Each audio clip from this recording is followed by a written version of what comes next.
são favoráveis à Agenda 2030. Bom, o Moarama está a 558 quilômetros de Curitiba, né? Está lá no interiorzão. Quem acompanhou esse movimento do presidente por lá foi o deputado federal do PP do Paraná e líder do governo na Câmara, Ricardo Barros. Ricardo, você me ouve bem? William Travassos falando. William, ouvindo muito bem. Ricardo, eu estava comentando com a Fabi aqui, esse poder de articulação de Bolsonaro, seja no Sul, no Nordeste, na capital ou no interior, por onde ele está passando, ele deixa uma marca muito significativa, né? Alguns falam que Bolsonaro está falando por uma bolha e aqueles que acompanham ele fazem parte desta bolha. O senhor que esteve presente, eu gostaria da sua ajuda, né, para traduzir a imagem que nós vimos sobre essa mobilização durante as motociatas. Eu acompanhei duas, uma aqui em São Paulo, melhor, três, duas no Rio, uma em São Paulo.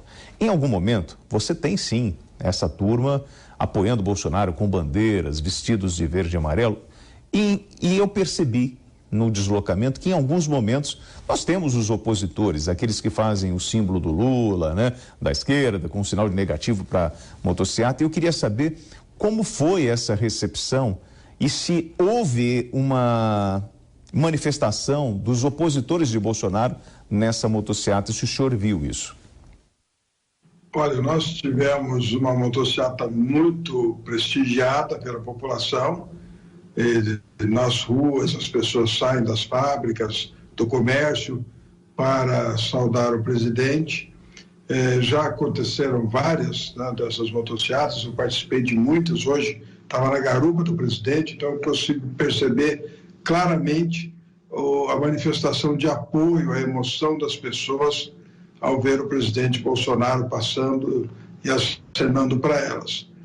Os discursos que foram repetidos aqui, e o discurso do presidente, ele tem sempre esse tom de alerta, né? Porque a temperatura com o judiciário só sobe. Parece que nós temos um partido do judiciário disputando eleição no Brasil.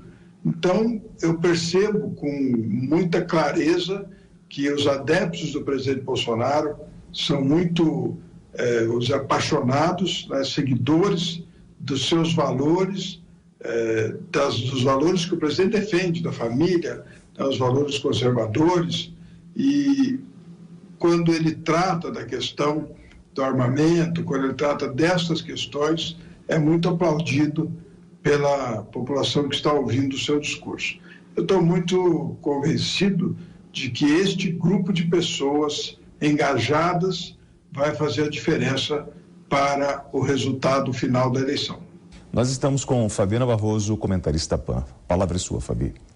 Ricardo, boa noite. Eu gostaria de saber, além dessas manifestações que a gente vê, que a gente está acompanhando, como que está a agenda positiva do governo em relação à votação no Congresso Nacional? Nós sabemos que tem pautas importantíssimas e a gente vê com preocupação que os congressistas estão muito focados nessas pré-candidaturas, e a sensação que nós temos aqui é de que não estão sendo votados o que mais precisa. O que a gente precisa fazer, o que está na pauta que a gente pode pressionar aí, porque é um ano que parece para nós que está sendo perdido. Olha, as votações do Congresso têm sido muito produtivas. Nesta semana passada, nessa semana agora, né, que nós estamos no sábado, votamos 4 medidas provisórias importantes, votamos um projeto de lei de garantias para aumentar o crédito e baratear o crédito no Brasil. É um projeto muito importante da iniciativa do governo Bolsonaro para democratizar crédito para todos. Votamos matérias que vão baixar a conta de luz em até 20%, os projetos que nós votamos essa semana, e estamos buscando uma solução para os combustíveis. Já votamos na Câmara o ICMS de combustíveis, comunicações, energia e transporte público ser considerado por serviços essenciais, e aí ter uma alíquota limite de até 17%. Isso vai baixar muito o preço desses bens essenciais para a população. Está para ser votado na próxima semana no Senado esse projeto. O governo busca desde o final do ano passado, uma solução para a redução do preço dos combustíveis. Foi uma determinação do presidente Bolsonaro, ele zerou os impostos federais nos combustíveis, mas busca ainda medidas que possam suavizar a população em relação à alta do petróleo decorrente da guerra de Rússia e Ucrânia. Então, o governo tem feito boas medidas e os resultados são bons. Tivemos aí 1% de PIB, totalmente contra as previsões que estavam sendo feitas pelos economistas e pelo sistema financeiro. Nós tivemos recorde de geração de empregos. O país vem mostrando recuperação econômica e nós estamos muito confiantes de que isso vai favorecer a aprovação do governo. Bom, nós temos alguns temas polêmicos no meio dessa pré-campanha eleitoral e falas repercutindo pelo Brasil. E eu gostaria da sua participação e a sua opinião justamente sobre algumas falas, como, por exemplo, a posição do Lula sobre a regulação da mídia.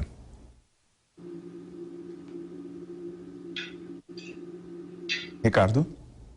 A regulação da mídia, ela é uma questão que nós estamos observando e até estranhando, porque, de um modo geral, jornalistas são de ideologia de esquerda, na sua maioria. Não todos, obviamente, mas a maioria foi forjada, inclusive, em universidades públicas com forte doutrinação à esquerda. Então, a mídia dominante, ela é pró-esquerda e tem batido muito no governo Bolsonaro, questionado todas as suas decisões, sempre criticando qualquer coisa. Nós tivemos essa semana notícia de recorde de empregos e 1% de PIB, e o noticiário não faz o menor, vamos dizer assim, nenhuma modificação, continua aquele noticiário crítico permanente ao governo, por conta também da decisão que o presidente tomou de mudar o tratamento de verbas destinadas aos veículos de comunicação. Mas o fato é que os formadores de opinião hoje, na maioria, são de esquerda.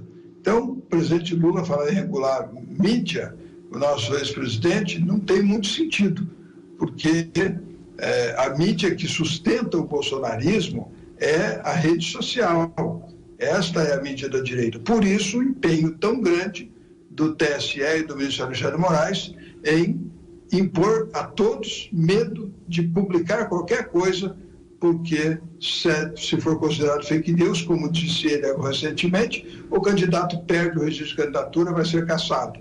Então, está claro que há um esforço muito grande dos adversários do presidente em calar as redes sociais, que são o espaço onde o presidente consegue divulgar as suas ideias e ter o engajamento da sua campanha.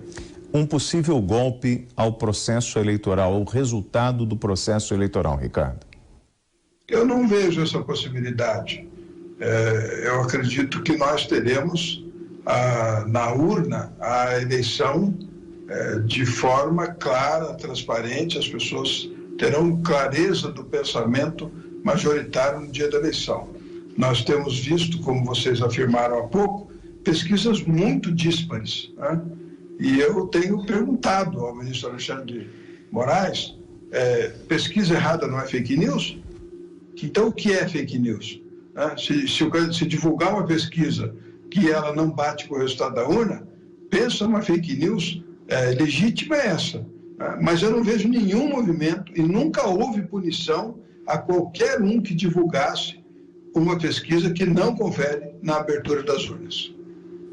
Deputado, indo nesses temas ainda polêmicos que o Lula vem declarando, tem dois temas que eu acho muito preocupantes, que para mim são avanços, em relação à reforma, a pequena reforma que nós tivemos trabalhista e a reforma previdenciária que ele diz que ele vai revogar se ele for eleito.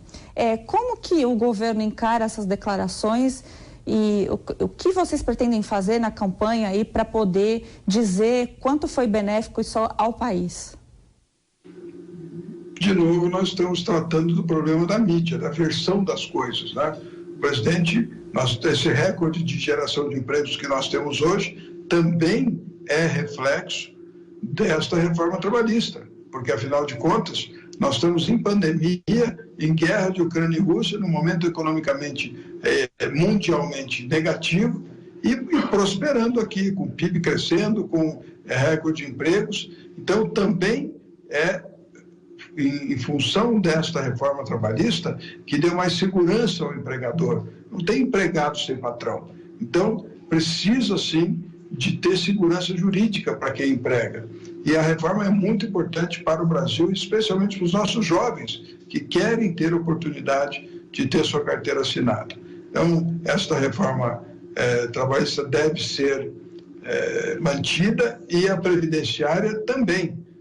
Claro que candidato que quer ganhar a eleição despreocupado com a responsabilidade fiscal e social, ganhar por ganhar e depois que ganha pedir desculpa que não dá para fazer o que foi prometido, isso não é o melhor caminho para um país, até porque os líderes da pesquisa, tanto o presidente Bolsonaro quanto o ex-presidente Lula já governaram o país e sabem muito bem o que dá, o que não dá para fazer e o que é necessário.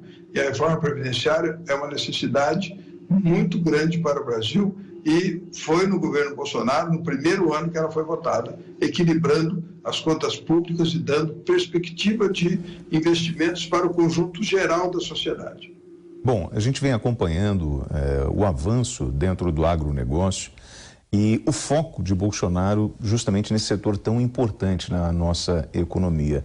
O que nós podemos esperar até o final do ano dentro do agronegócio, em função da crise que nós provavelmente vamos enfrentar por falta de, enfim, com os reflexos da guerra na Ucrânia, com o aumento de preços, aumento de combustíveis, a falta de fertilizantes, uma possível falta de fertilizantes. Então, como o governo está articulando para atender esse setor tão importante?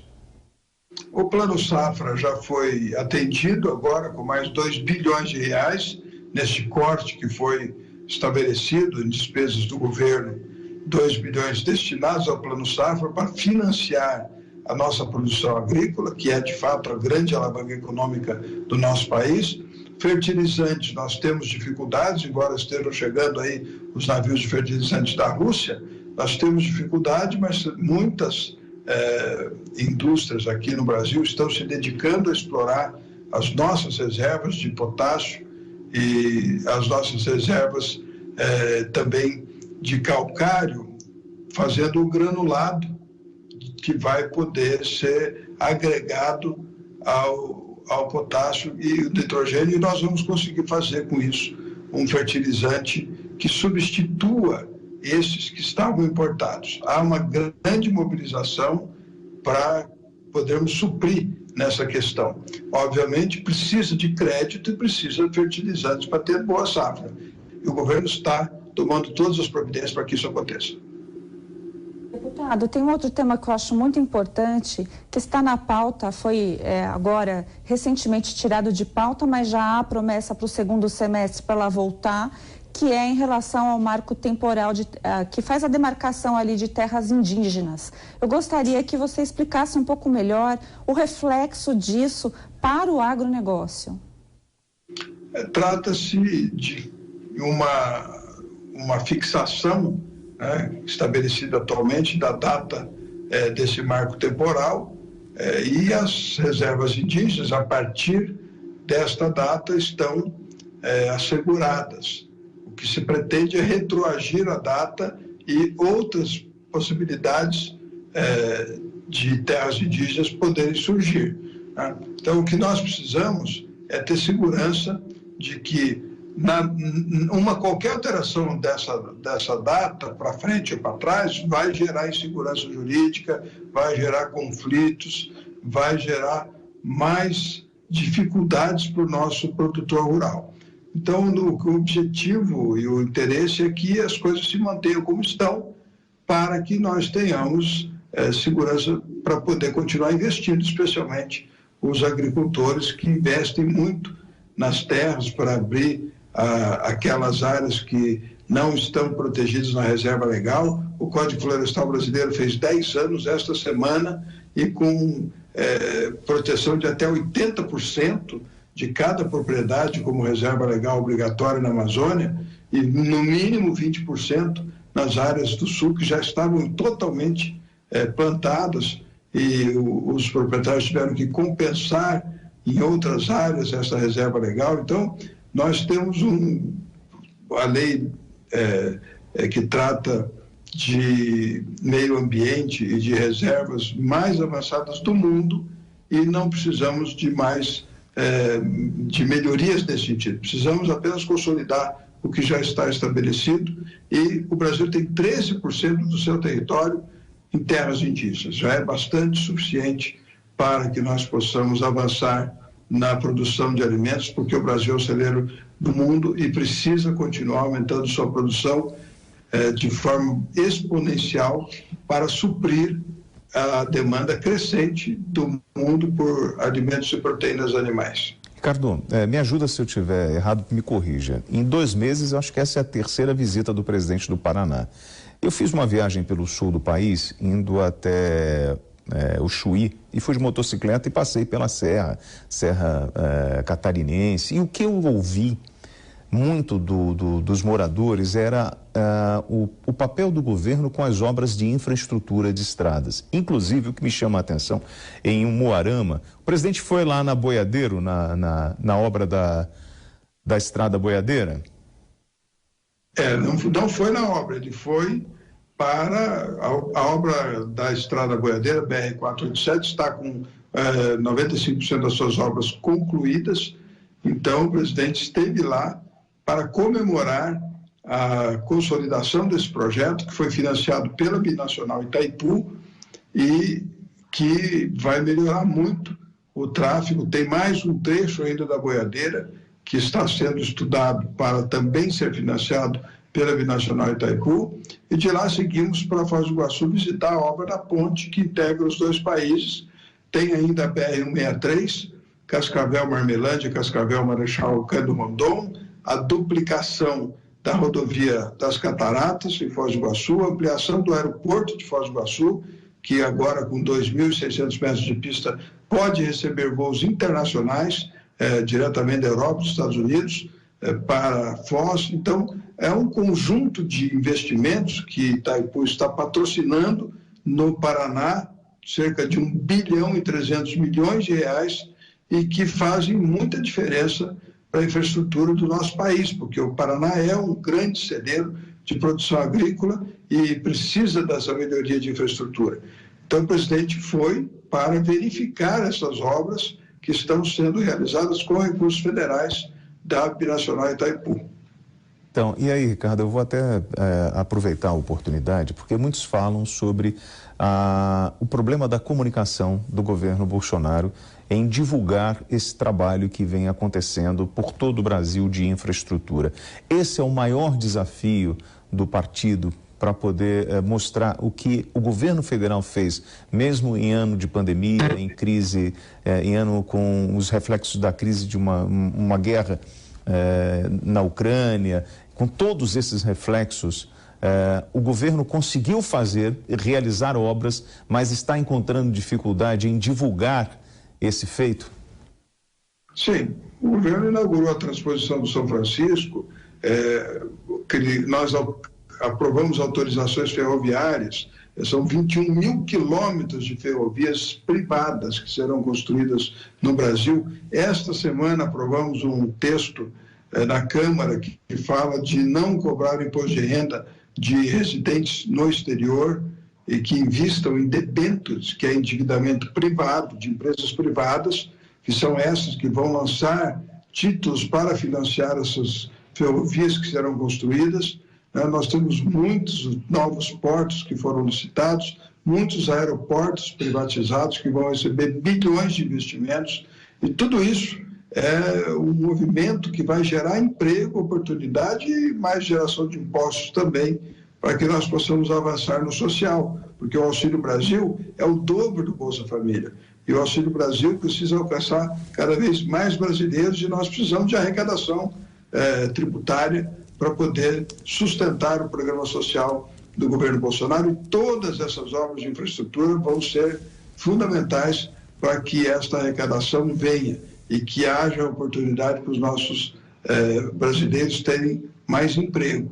O fato é que há uma dificuldade de comunicação, sim. Por isso, o horário eleitoral e o horário partidário serão fundamentais para a divulgação das realizações do governo Bolsonaro, na medida em que não há uma boa vontade da mídia em falar do que ele vem fazendo de bom e importante para o país, e especialmente essas visitas que ele tem feito a estas obras têm esse condão de transformar em notícia o investimento que o governo tem propiciado para a infraestrutura em todo o país, que reduz o custo do Brasil e, portanto, nos coloca mais competitivos para vender mais produtos e trazer mais riquezas para o nosso país.